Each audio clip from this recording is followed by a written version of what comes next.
38 साल की उम्र में एक ऐसा प्लेयर है जिसने पिछले 12 महीनों में किसी भी फुटबॉलर से ज़्यादा गोल चांसेस क्रिएट करा है। 74 गोल कंट्रीब्यूशन सिर्फ 49 मैचेस में। रुको एक सेकंड, ये नंबर दोबारा सुनो। 74 कंट्रीब्यूशंस इन 49 मैचेस। अगर ये अर्लिंग हालैंड के नंबर होते या एम्बापे के होते तो अभी तक बैलन डोर जीत चुके होते। बट ये मेसी है और वो इंटर मायामी के लिए खेलता है, तो दुनिया एक्ट करती है जैसे कि कुछ फर्क ही नहीं पड़ता। सच यही है, मेसी रिटायरमेंट फुटबॉल नहीं खेल रहा है, वो खेल रहा है फुटबॉल का सबसे एफिशिएंट, सबसे मैथमेटिकली प्रिसाइज वर्जन जो इस दुनिया ने कभी देखा ही नहीं। और सबसे डर वाली बात, वो ये सब करता है लिटरली वॉक करते हुए। टिकटॉक पे, इंस्टाग्राम पे वायरल हो रहे हैं क्लिप्स जहां मेसी बस खड़ा है, एम्प्टी स्टेयर कर रहा है, उसके टीममेट्स भाग रहे हैं। वो लगता है जैसे बैंक में लाइन में खड़ा हो। देखने में आसान लगता है ये कहना कि वो फिनिश्ड है, एग्जैक्टली यही लगता है अमेचर्स को, बट वो वॉकिंग की सच्चाई की वजह है बिल्कुल अलग और बहुत ज़्यादा कॉम्प्लेक्स। आज हम सरफेस के नीचे जाएंगे और जो डेटा मिलेगा वो सब कुछ बदल देगा जो तुम मेसी के बारे में सोचते हो। 2026 में मॉडर्न फुटबॉल एक रूथलेस एथलेटिक कंपटीशन बन गया है। प्रीमियर लीग्स प्लेयर अब एवरेज 11 से 12 किलोमीटर पर मैच रन करते हैं। हाई इंटेंसिटी स्प्रिंट्स सिर्फ 10 साल पहले से डबल हो गए। फुटबॉल अब ट्रांजिशंस का गेम हो गया है, constant pressing, pure physical dominance. और इस फिजिकल स्टॉर्म के बिल्कुल बीच में है खड़ा एक बंदा जो 83% मैच वॉक करता है। तो फिर कैसे पॉसिबल है कि ये प्लेयर एक थ्रेट भी हो, लेट अलोन दुनिया का सबसे डेंजरस प्लेयर। मेसी ने एक हार्ड रियलिटी एक्सेप्ट की कि 38 साल का बॉडी फुट रेसेस से नहीं जीत सकता और ना ही यंगर प्लेयर के पेस के अगेंस्ट। तो उसने डायमेंशन चेंज कर लिया, उसने टाइम को मैनिपुलेट करना शुरू कर दिया। उसकी वॉकिंग रेस्ट नहीं, ये एक एक्टिव रेडार है। यूनिवर्सिटी स्टूडेंट्स ने उसकी मूवमेंट ट्रैक करी पिछले 1 साल MLS में और एक स्पेसिफिक पैटर्न मिला। जब मेसी के पास बॉल नहीं होती, वो अपना हेड लेफ्ट से राइट टर्न करता है हर 2-3 सेकेंड्स में।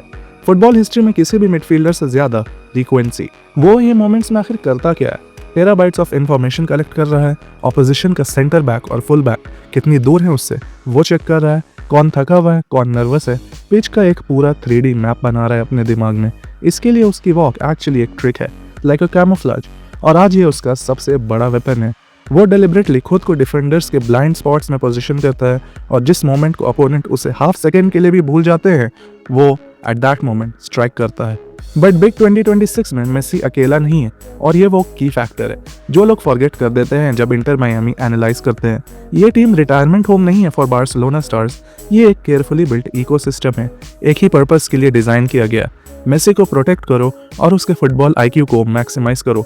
सिर्फ देखो उसका कनेक्शन लुइस सुआरेज के साथ। वो वर्ड से कम्युनिकेट नहीं करते, कोई शाउटिंग नहीं, कोई वेविंग आर्म्स नहीं, सिर्फ इंस्टिंक्ट है। वो बार्सिलोना वाली केमिस्ट्री।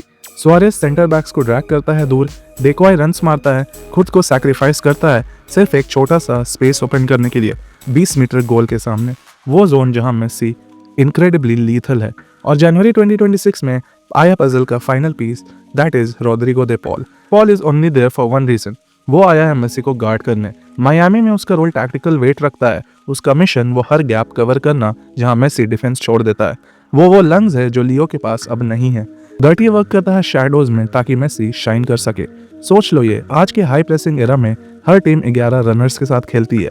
अगर एक प्लेयर रुक जाए, सिस्टम कोलैप्स हो जाता है। मायामी कॉन्शियसली चूज करती है एक कम डिफेंडर रखना। उन्होंने एक ऐसा सिस्टम डिजाइन किया है जहां मेसी को मिडफील्ड क्रॉस करने की जरूरत ही नहीं है अगर वो नहीं चाहता।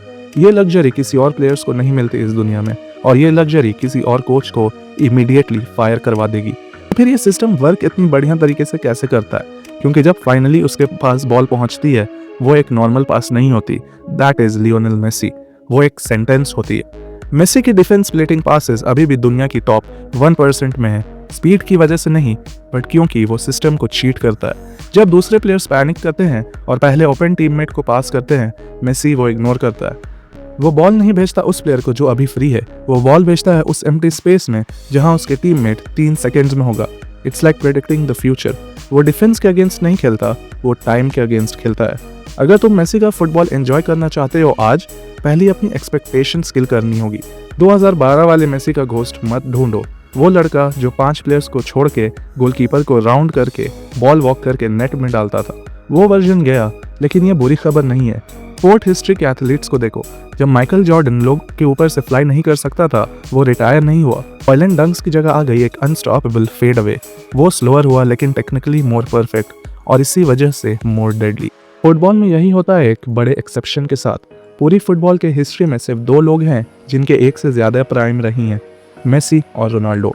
बाकी सबका एक राइज आता है और एक फॉल होता है। सिर्फ इन दोनों का राइज, फिर adaptation, evaluation, evolve and then new dominance. और ये हमें एक चीज़ बताता है जो हम मायामी में देख रहे हैं, ये एक प्लेयर का फेड आउट नहीं, ये मेसी है अपना फाइनल और स्मार्टेस्ट सॉफ्टवेयर इंस्टॉल करते हुए। 2024 कोपा अमेरिका का फाइनल याद है? वो सॉलन एंकल, बेंच पे आंसू। वो आंसू पेन की वजह से नहीं थे, वो डर था उसके दिमाग में। पहली बार उसने ट्रूली फील किया कि एंड क्लोज है। ज़्यादातर प्लेयर्स वहाँ से चले जाते फुटबॉल्स, लेकिन कुछ और हैं जो मेसी को ड्राइव करता है। वो MLS को एक लैबोरेटरी की तरह यूज़ कर रहा है, एक जगह जहाँ वो अपनी बॉडी को वर्किंग टेम्परेचर पे रख सके, चैंपियंस लीग की ब्रूटल फिजिकल डैमेज के बिना। सिर्फ एक गोल के लिए अपनी बॉडी को इस समर तक चलाना चाहता है फॉर द वर्ल्ड कप।